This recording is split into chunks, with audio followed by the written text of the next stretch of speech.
Welcome to the Sandy River and Rangeley Lakes Narrow Gauge Railroad YouTube channel. We are releasing a series of videos on the history, locations, and preservation of the historic equipment that has been the ongoing mission for over 50 years now. If this interests you, the Sandy River and Rangeley Lakes Railroad is always looking for new volunteers to help keep this historic and famous railroad and its equipment running, such as train crews, selling tickets, and painting. We welcome people with metalworking, carpentry, engineering, mechanical skills, or just a pair of hands to help others. If you are from away, you can still join as a member and watch and be kept up to date online or donate to a good cause. For those who want to visit the Sandy River and Rangeley Lakes Railroad in Phillips, Maine, and enjoy a ride over a section of the former Phillips and Rangeley Railroad, visit their webpage at www.SR&RL-rr.org for operating times and dates. The website also has an online store from which you can view and order items, from narrow gauge books to clothing. As for future endeavors, they will not be on any particular schedule, so you need to hit the subscribe button to be notified of future updates when a new video is uploaded. Today's video will mainly focus in detail on the last part of the Mt Abram branch and the Soule and Gilbert mills. So let's climb aboard and ride back into history starting in 1886.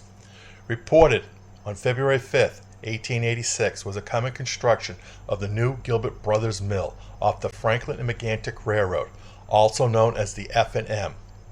The following week it was reported for the first time that Gilbert Mill would require a new branch line to be built off the F&M main line into their new mill location. The Gilbert Mill would be within the Kingfield town limits, but the switch location which allowed access to the new Mt Abram branch was located in North Freeman.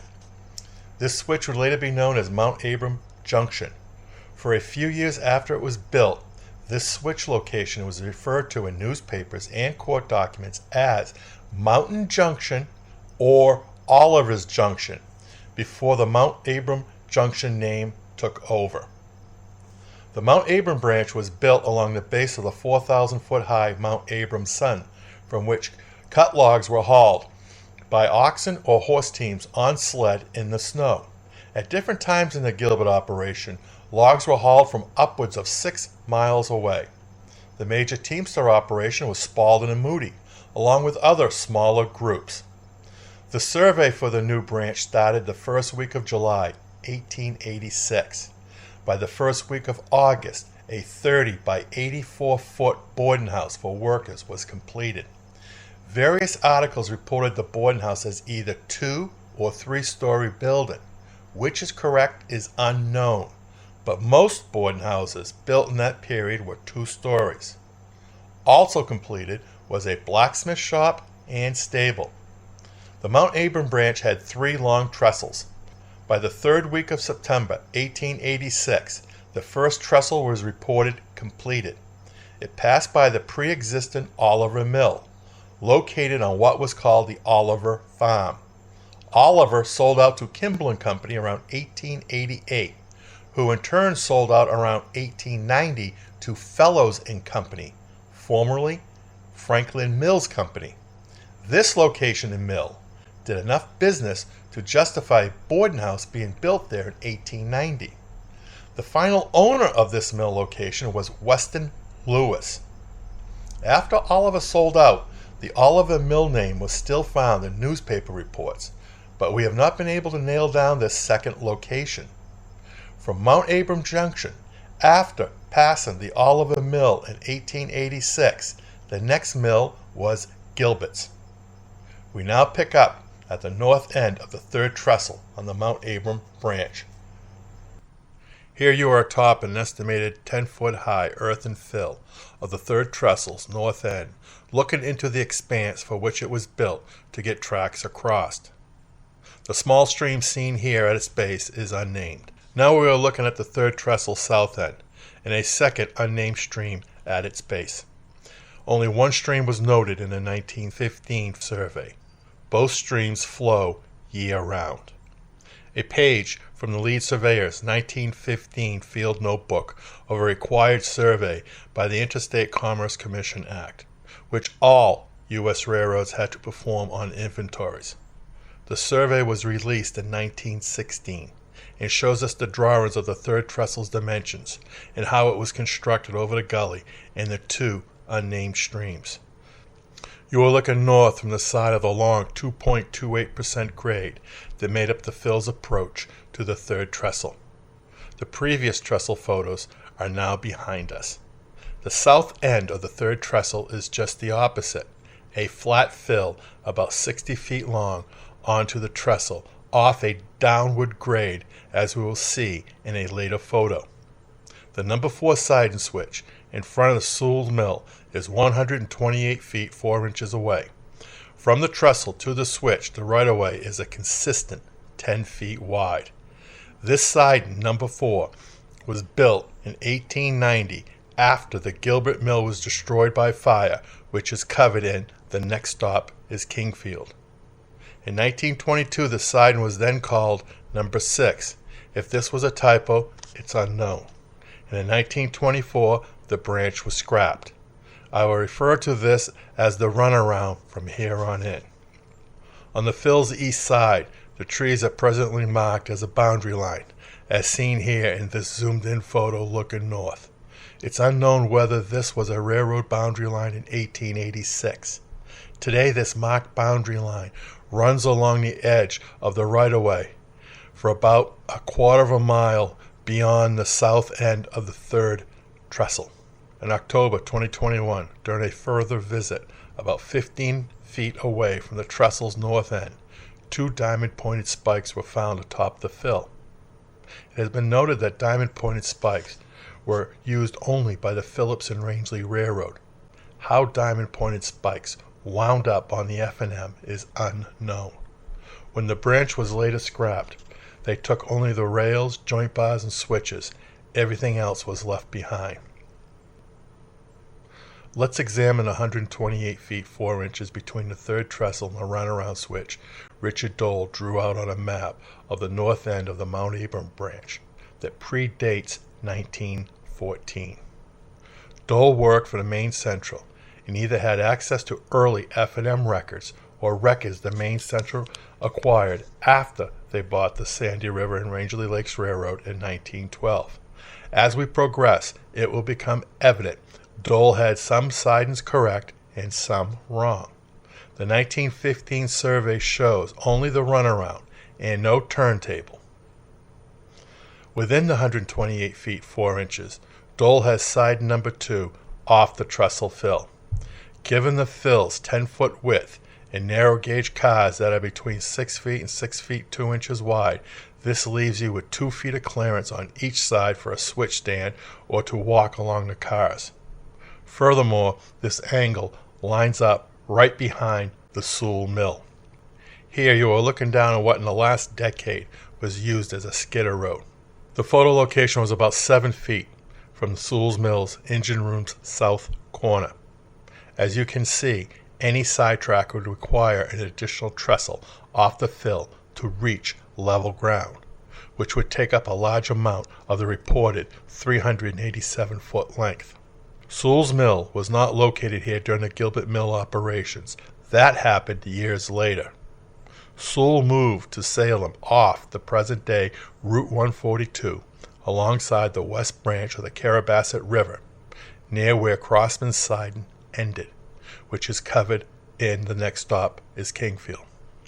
This Salem mill was leased out to various parties over the years, ranging from a month to a few months at a time.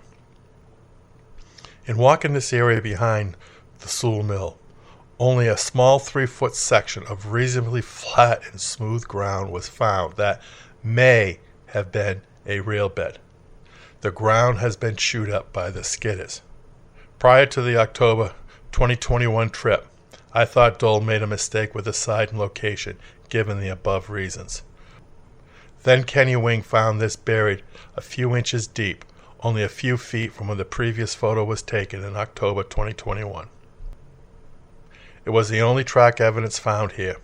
It was found in a horizontal position. Thus it was not some type of a stake for the Soule mill. Why no other metal was found? Because it was scrapped by the railroad pre-1914. Sidings or branches scrapped by the railroad during these times left nothing behind, unlike what we find on top of the Trestle fill, which was done in 1924, as we will see later. My initial belief was that it was a gauge rod. We sent photos to Alan Soule. Alan thought it could be part of a stub switch or to a hop stand. Either way, it shows a railroad track behind Sewell's mill. If you believe it's part of a stub switch, then it was a double siding. If it's a gauge rod, then it was single track. Dole also shows other sidings coming off the fill. Number 1 on the east side was 286 feet long, holding 3 cars. This drop-off is even deeper than on the west side, which would also require another trestle to get to level ground, like siding number 2. We have not attempted to use a metal detector there yet. As we progress north, the topography will be laid out further. As for the number 3 siding, it was 83 feet long, holding 4 cars. Dole has that pretty well lined up, as we will later see, but he had it on the wrong end. Standing on the edge of the former Soule mill foundation, looking east toward the Trestle fill, just above where it says switch location. Streaming is a faint orange survey tape 61 feet away in the trees. Even though the top and bottom of the fill is marked out, the photo does not convey that it's still between 3 and 4 feet high.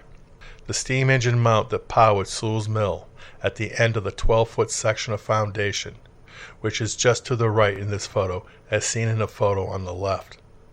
Here we see the use of cement, which has only been found in a handful of mill remains over time. The use of cement was also done at Sewell's Salem mill with its foundation and sluiceway. In the photo on the left, both the north and east walls of the mill foundation are 48 feet in length. In this west corner through the fir trees, the west foundation wall was only 12 feet in length. We will see in a 1915 survey map that the mill's walls extended out past the actual foundation. On the left is Kenny Wing standing at the end of the remains of a small dam about 70 to 90 feet behind Sewell's mill. The photo does not show it, but you can make out where the boards were they used to back up the water. This is not believed to be a true mill pond used for log storage, but rather the mill's water source, due to how shallow it would have been in the distance from the mill. Had an aforementioned siding been here, any water pipes would have been under the tracks to get into the mill. From the runaround switch in front of the Soule mill, it was 171 feet until this road crossed the tracks. Again, the runaround was built in 1890 after the Gilbert mill was destroyed by fire, predating the Soule mill. Here you are looking north towards the Gilbert mill from the road crossing. The north end of the switch of the runaround was a further 265 feet north. You are now looking at where a culvert would have been about 40 feet north of the road crossing. Just on the other side of the culvert, on the west side, was the first of only 2 flat areas on either side of the right-of-way up to the Gilbert mill. Here we see the low ground between the road and this flat area, thus why the culvert, which drains this area. As we proceed north into the next flat area, between these 2 points, it looks like an ancient riverbed or overflow went through here, thus why the right-of-way was on a fill 3 to 4 feet high. Here we are looking at the same photo we have seen prior to set up the same location. It's hard to see through the trees here, although the topography was not as bad here as in the prior photo. It is as you go north. We are looking at a road which was in place since 1886 in the Gilbert Mills operation. This road is the one we will see later that went by a cellar hole from the time of the Gilbert operations. This was the location that the road crossed the tracks seen in the 1915 survey photo. The bushes here are thick. About 10 feet in, they thin out. 171 feet away was the switch in front of the Soule mill. Here at the crossing was where the 2.28% grade started for the third trestle. Looking down the road towards Rapid Stream. In the distance, where it is no longer open, the road turns, and about 120 feet further was the location of Camp Crazy. And now, back around to where we started. Canny Wing in the middle of the Turntable pit. The outline shows up better when you are there in person. The black line is now being used to show what appears to be the outline of the turntable's graded walls. The straight line that comes towards you would have been the turntable's edge, where the locomotive transitioned off of side number 3 onto the turntable. A view of how side number 3, the 83-foot-long turntable lead, flared off the main line like a highway off-ramp onto the turntable. The runaround was to the left of the main line in this photo. Doe located side number 3 on the correct side and approximate location, but on the wrong end. When he drew his map, nothing is known about the turntable other than it was there and it was removed in October 1914. When the branch was rebuilt, the 1914 proposal included a new turntable and water tank, neither of which were built. Inside the turntable pit, looking towards side number 3 as it came onto the turntable. When I took this photo on our third visit, I did not notice what looks to be split stone piled up where the turntable and side number 3 meet. It was covered by leaves. On our fourth visit, I brought a rake to clean the ground up so items stood out. Here you are looking at the split stone rock wall built where the track transitioned onto the turntable. We measured from the split rocks to the rear wall. It was 30 feet. We then measured 15 feet from the middle of the split rocks, looking for the center pin. Here you are looking back towards the split rock base. In the foreground, more split stone, on which the turntable center pin rested, but had been removed in 1914. The rock is smooth, there are no holes in it, there is no evidence that anything was anchored through the rock. The close-up of this rock base. Rocks on the last of the pit wall that could be found until it reached the split rocks. This was on the river side. It was more than a 90-degree arc missing here. It is not known if there were rocks within this arc or they were taken out over time and used for something else. Once the center pin location was discovered, we moved to the top of the split rock, and we found in this area different bolt types and this big item, which was centered in the middle of the split rock wall. In the pit, we found spikes and this piece of rail. This is not part of the rail ring, but a small piece of the 52-pound rail that found its way into the pit. You're standing in the middle of the turntable pit, looking towards a split rock wall. As we scan towards Rapid Stream, you can see where the ring wall is missing here till it picks up here in the stones. These are the stones used in an earlier photo. As we scan around looking towards the mill in the rear wall, as we come around to the west here, the flat area above is the main line as we come back to where we started at the split wall. We hope you enjoyed the first part of the Mt Abram video. If so, hit the subscribe button to be notified when the next video is released. Thank you. We hope to see you the next time.